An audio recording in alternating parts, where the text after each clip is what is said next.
We have two more case studies to look at. The first is the same setup as before, this time with a shear traction of 0.1 newtons per meter applied along the entire top edge of the square. The only change needed to the program from the last video is to the boundary conditions. On the top edge, there is a shear traction of 0.1 newtons per meter, which generates a shear stress along the top edge of 0.1 newtons per meter. And from Hooke's law, this generates a shear strain of 0.1 over g radians. And we will model this by setting the partial derivative of the horizontal displacement u with respect to y equal to 0.1 divided by g. The shear modulus g is a function of Young's modulus E and Poisson's ratio rho, and equals E divided by 2 times 1 plus rho. The boundary conditions along the sides used in the previous program will work.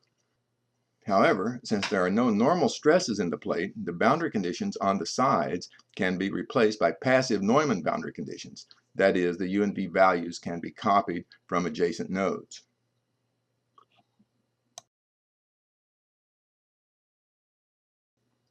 Here's what the result looks like.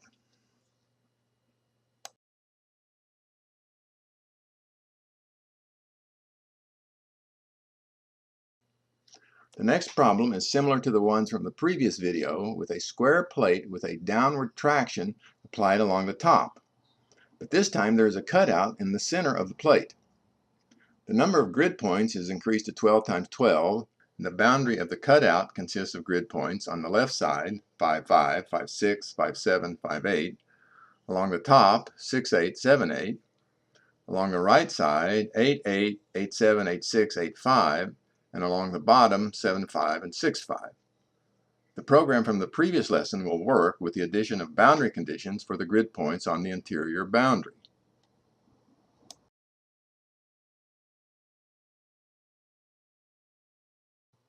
And what are the boundary conditions for the internal boundary? Now here is a fine point. We can use the equation for interior points to calculate the displacements at the corner points on the interior boundary, as all the necessary adjacent grid points are in the object and not the cutout. So we don't need boundary conditions for these points, 5, 5, 5, 8, 8, 8, and 8, 5. Along the remaining top and bottom boundary, passive Neumann boundary conditions are specified. That is, the horizontal and vertical displacements are copied from adjacent grid points.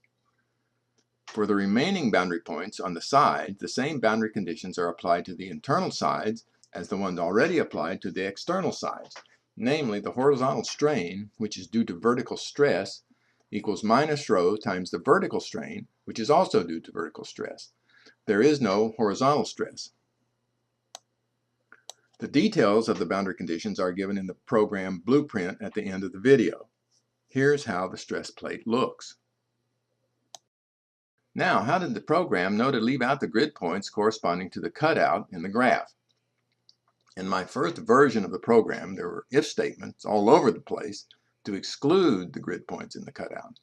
But I discovered a shortcut, which is revealed in the program outline that follows the assignment. Now we have calculated displacements, but we'd also like to know the stresses and strains at the grid points. So we have to calculate them from the displacements. The formulas are, first, the strains are defined in terms of derivatives of the displacement function, and we can calculate estimates of the derivatives and hence the strains, as shown in the first three formulas. Then Hooke's law can be used to calculate the stresses given the strains, as shown in the next three formulas.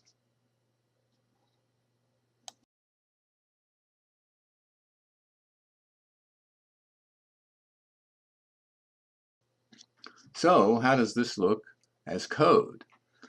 Here we have code to calculate the stresses and strains for the interior points only. I would have liked to give a program for calculating all the stresses and strains, but no formula for estimating the derivatives works for all the grid points, so to calculate all the stresses and strains, it requires a program about 3 times as long as this one. So I am satisfied with knowing the stresses and strains at the interior points only, just to keep the program short.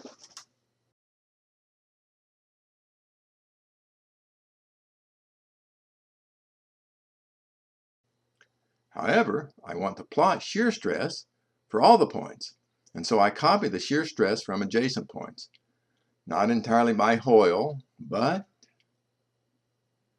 So now we can overlay a contour plot of shear stress values on our original graph.